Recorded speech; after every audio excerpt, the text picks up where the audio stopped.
Hi friends, நான் உங்கள் அது இன்றைக்கி நம்ம என்ன பார்க்க போகிறோம்னு பார்த்தீங்கன்னா 6 days ட்ரிப்போட செகண்ட் டே மாதிரி தாங்க இது. நம்ம வழக்கம் போல் மீனாட்சி அம்மன் கோயில் வண்டி பார்க்கிங்கில் போட்டாச்சுங்க. கஸ்டமர் போயிட்டு வந்துட்டாங்க. வந்த கையோட ஹோட்டலில் ரெஃப்ரெஷ் ஆகிட்டு நம்ம நேராக பேலஸ் வந்துட்டோங்க. பேலஸில் நம்ம எப்பயும் வண்டி நிப்பாட்டுற இடத்துல வெட்டி போட்டிருந்தாங்க. அதனால் நம்ம வண்டியிலே கொஞ்சம் நேரம் உட்காந்துருந்தாங்க.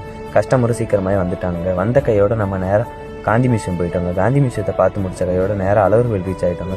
அழகர்வேலை கொஞ்சம் நேரம் சுற்றி பார்த்துட்டு வண்டியை பார்க்கிங்கில் போட்டு நம்மளும் சாமி கும்பிடலான்னு சொல்லி சாமி கும்பிட போயாச்சுங்க. நம்ம போய் சாமி கும்பிடும் போது கூட்டம்லாம் அந்தளவுக்கு இல்லைங்க. சாமியை கும்பிட்டு முடிச்சுட்டு கொஞ்சம் நேரம் பார்த்துட்டு இருந்தாங்க. கஸ்டமர் வரலங்க.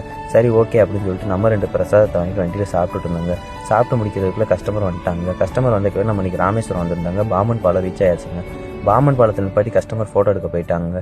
நம்ம கொஞ்சம் நேரம் ஒரு வீடியோ எடுத்துகிட்டு வண்டியில் வெயிட் பண்ணிட்டு இருந்தாங்க. திரும்ப கஸ்டமர் வந்துட்டாங்க. வந்த கையோட நம்ம இன்றைக்கி நேராக தனுஷ்கோடி வந்திருக்கோங்க. தனுஷ்கோடி அரசியல்மனை எல்லாத்தையும் பார்த்துட்டு இன்றைக்கி ரூமில் போய் ஆல்ட்டாருங்க. நாளைக்கு காலையில் கஸ்டமர் கோயில் பார்த்துட்டு நம்ம கன்னியாகுமரி போகிறோங்க. நாளைக்கு அப்டேட்டாக அடுத்த வீடியோவில் பார்க்கலாங்க.